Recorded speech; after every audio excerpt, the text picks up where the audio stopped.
Pois é, como você viu na agenda, o candidato Gedel Vieira Lima começa o seu trabalho de semana, né, os seus trabalhos semanais aqui no Baianoá. Bom dia, candidato, muito bem-vindo. Bom dia, obrigado. Não haveria outra forma para eu começar melhor minha semana do que aqui, conversando com você. Para nós também, que é muito importante saber de todos os candidatos, quais são as propostas, quais são as ideias.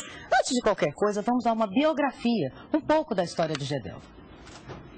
Gedel Vieira Lima nasceu em Salvador em 1959.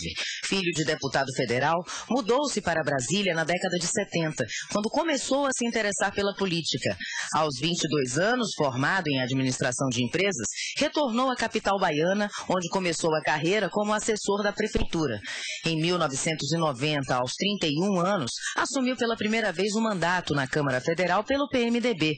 Foi reeleito como deputado federal pelo mesmo partido 5 vezes seguidas.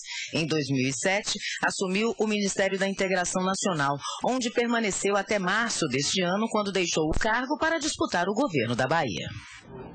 Candidato, o nosso tempo de entrevista é de 10 minutos, começando a partir de agora, tem um reloginho ali. Candidato, em primeiro lugar, como é que o senhor vê essa questão das barracas de praia? A gente conversou sobre isso com todos os outros candidatos e queríamos saber do senhor o que seria a sua postura nessa situação. Olha, eu acho que a grande crítica que deve se fazer foi a forma com que as barracas foram demolidas. Eu me recordo que há um tempo atrás, quando a gente ligava a rádio ou lia matéria de jornais, a sociedade, de uma forma geral, cobrava muito uma solução para aquele problema, inclusive cobrava a retirada das barracas de praia, sob a alegação de que a orla estava sendo favelizada. Se falava ali em ratos, em baratas, em falta de higiene, uma série de questões. Houve uma decisão da justiça no sentido de que se tirasse. A forma talvez tenha sido equivocada, talvez não, certamente foi equivocada. Agora, está realizado, o desgaste do ponto de vista político já ocorreu, os problemas estão aí, a legítima comoção, eu vi ontem, de barraqueiros, de pessoas que já tinham se acostumado àquela questão das barracas de praia também já ocorreu. O que é que resta agora? Resta a prefeitura ter a capacidade, junto com o governo federal e o governo estadual, de encontrar uma solução. E os dois entram porque, evidentemente, a legislação e há uma interface nessa questão. Encontrar a solução mais rápida possível para colocar na orla novos aparelhos que permitam aos banhistas, à sociedade de Salvador, usufruir seu lazer com qualidade e a cidade também requalificar sua orla, que inquestionavelmente continua uma das menos nobres de todo o país. E aí precisa muito de uma parceria com o governo do Estado, que tem que investir, fazer convênios com a prefeitura, que sozinha, está comprovado, não tem capacidade de alavancar recursos para requalificar toda a orla de Salvador. Em relação às coligações, como é que o senhor vê essa questão de se unir tantas vezes com pessoas que têm ideologias diferentes, mas em prol de um bem comum que seria o bem do povo? O ideal, evidentemente, que não seria isso, Daniela, mas você tem, eu digo sempre o seguinte, a vida como ela é. Você tem aí um quadro partidário que o Congresso Nacional não teve a capacidade ainda de reestruturar. Acabar uma série de partidos, fazer com que os partidos tenham uma clareza maior nas suas propostas, nos seus projetos, sobretudo um conceito de fidelidade maior entre ideias, ações, atos dos homens públicos. Você veja quando chega o processo eleitoral, é prefeito pulando do lado, é deputado que está na coligação apoiando outro candidato.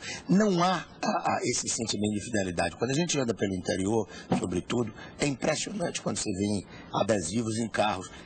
É uma salada de frutas que não dignifica a vida política.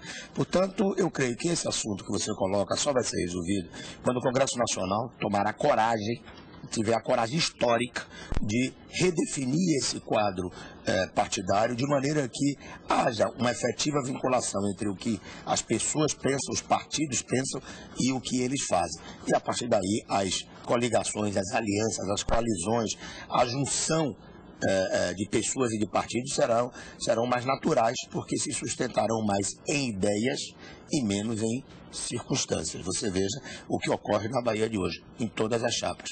Termina adversários históricos de quem se disse tantas coisas, hoje está recebendo elogios muito claros. Eu acho que isso termina confundindo um pouco a cabeça da sociedade, mas a vida como ela é. Infelizmente esse quadro ainda persiste, nosso dever é lutar para mudar.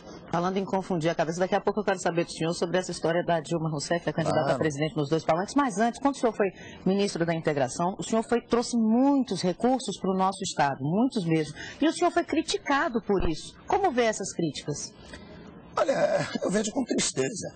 Não que elas tenham sido feitas pelos políticos e pela imprensa do Sul, porque elas a gente sabe que sempre olha para o Nordeste brasileiro com um certo preconceito. Recursos são liberados na medida que você tenha projetos, apresente projetos. É natural que, por eu ser o ministro da Bahia e prefeitos, lideranças me verem mais próximos, corressem para o Ministério da Integração Nacional para apresentar seus projetos. E, evidentemente, o Ministério da Integração Nacional, no seu próprio nome, já traz embutida a ideia de que tem que trabalhar pelos mais pobres para buscar igualdade regional, para buscar trazer para um patamar superior os municípios, os estados que têm mais deficiências. A Bahia é um deles. Nós temos mais da metade do nosso território no semiárido. Salvador, uma cidade com as complexidades e a pobreza que nós todos conhecemos. E eu me sinto, evidentemente, muito orgulhoso de, como ministro de Estado da Integração Nacional, aproveitando a generosa oportunidade que o presidente Lula me deu, trabalhar pela minha pátria, pelo meu estado, poder ter liberado recursos que se transformaram em obras em Salvador, como o Canal do Imbuí, como a Avenida Centenário, obras no subúrbio ferroviário, 64 ruas com pavimentação, com drenagem, com esgotamento, mais de 44 sistemas de esgotamento sanitário em toda a Bahia, obras de contenção de costas, macrodrenagem, projetos de irrigação como o Salitre, aí em Juazeiro, o Baixio de Irecê, lá em Itaguaçu e Xique-Xique, que estão gerando empregos, alimentando o desenvolvimento do nosso estado. Fico muito feliz de ter tirado essas obras do papel e ter merecido publicamente, diversas vezes, referências elogiosas ao nosso trabalho do presidente da República, o presidente Lula. Muito bem. Então, sobre Dilma nos dois palanques, incomoda ou lhe agrada? Não há novidade nisso. O PMDB integra a chapa de Dilma. O meu presidente, meu amigo, o presidente da Câmara, Michel Temer, será o vice-presidente da República.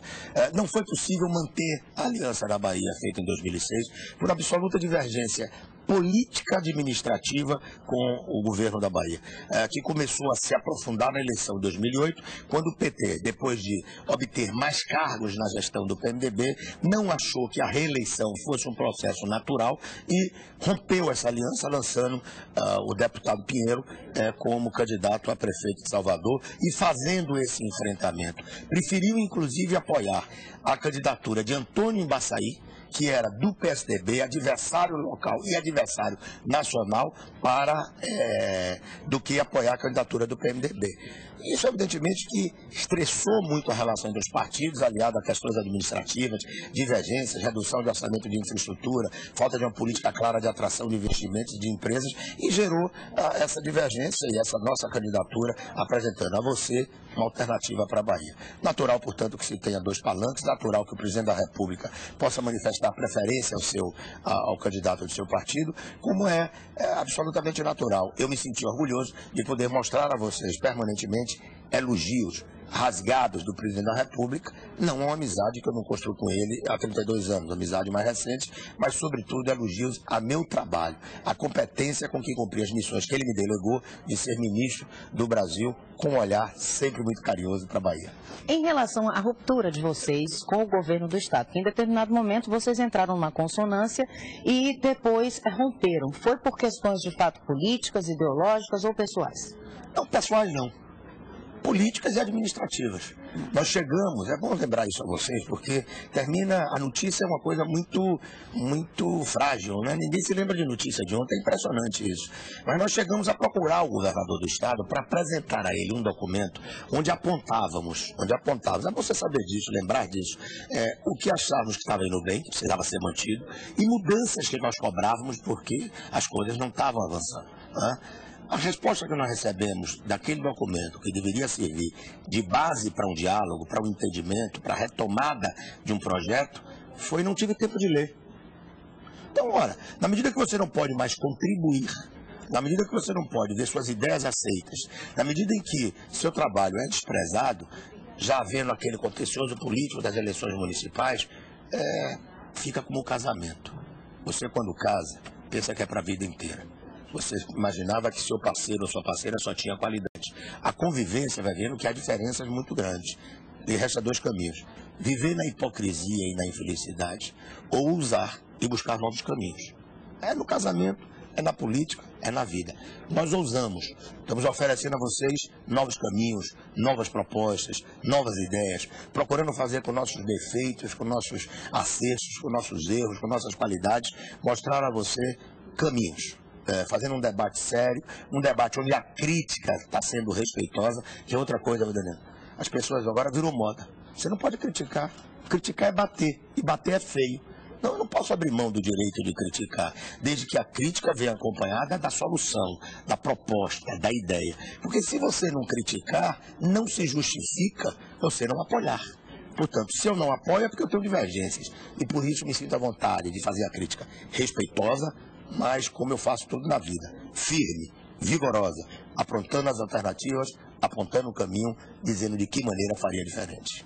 Nós temos 30 segundos, passou rápido o nosso tempo hoje. Agradecer você, agradecer a Record, parabenizar a vocês pela iniciativa e agradecer sobretudo a você, que tem nos recebido na capital e no interior com carinho, de forma respeitosa, agradecer de forma carinhosa aos que nos apoiam e manifestar nosso respeito aos que não definiram ainda a sua posição ou têm posição contrária à nossa. E dizer da importância de vocês se mobilizarem para essa eleição. E vamos torcer, lutar para que no segundo turno nós possamos fazer um debate com o nosso adversário mais cara a cara, falando de proposta, de projeto, de forma objetiva. Muito obrigado, um bom dia de trabalho a todos e a Bahia, tenha certeza, vai poder contar sempre comigo. Candidato, muito obrigada, bom trabalho. Obrigado, querido. Bom dia, de trabalho, parabéns. Quem quiser assistir novamente essa entrevista, como todas as outras que nós fizemos na semana passada, pode, através do itapuaonline.com, fica disponível. Todos os jornais, os telejornais, têm as entrevistas disponibilizadas, as matérias também. Muito obrigada, viu, candidato? Bom dia para o senhor e até a próxima.